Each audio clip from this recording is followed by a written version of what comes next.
When Mr. Kent and I were first married, we lived in Seattle and we went to church with a bunch of really very interesting people. And one of these people was a woman who had owned a bakery in the Magnolia neighborhood of Seattle. And she was quite the baker. And she had this recipe for shortbread that she brought to a cookie exchange that I remember just loving. It was so perfect. The cookies were defined and they were just the right thickness and they had the right snap. Mary Berry would have been proud. And anyway, so I asked her for the recipe and she gave me the recipe, I think with a little gleam in her eye, that she had used from her bakery and back in the baking days.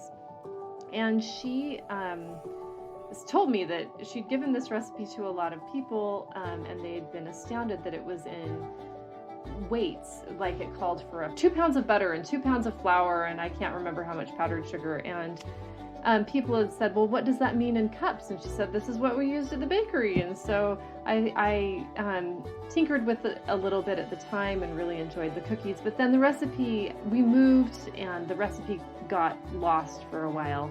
And so when I found it recently, I thought, ooh, I love these cookies. I want to try them again. And so I did. And it took a couple attempts to get the proportion of xanthan gum correct.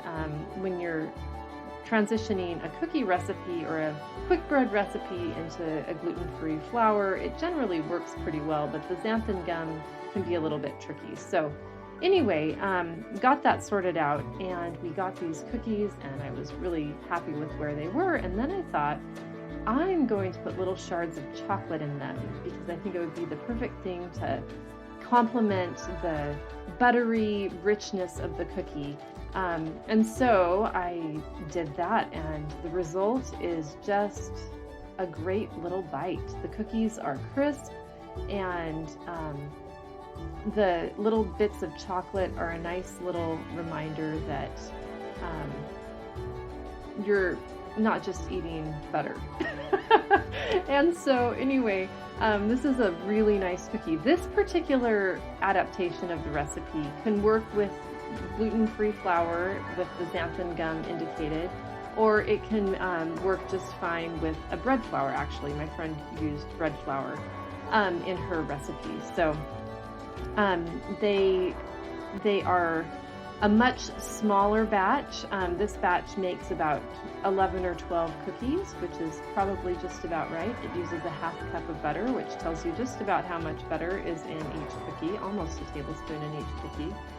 And they are just a really nice little shortbread cookie. So if you would like to try the recipe, why don't you go and check out my blog? It will be there. The recipe, the address is dinnerinrealtime.com.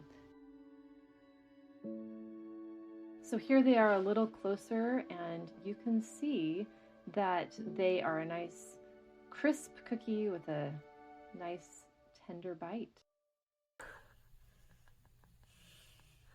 Is it good?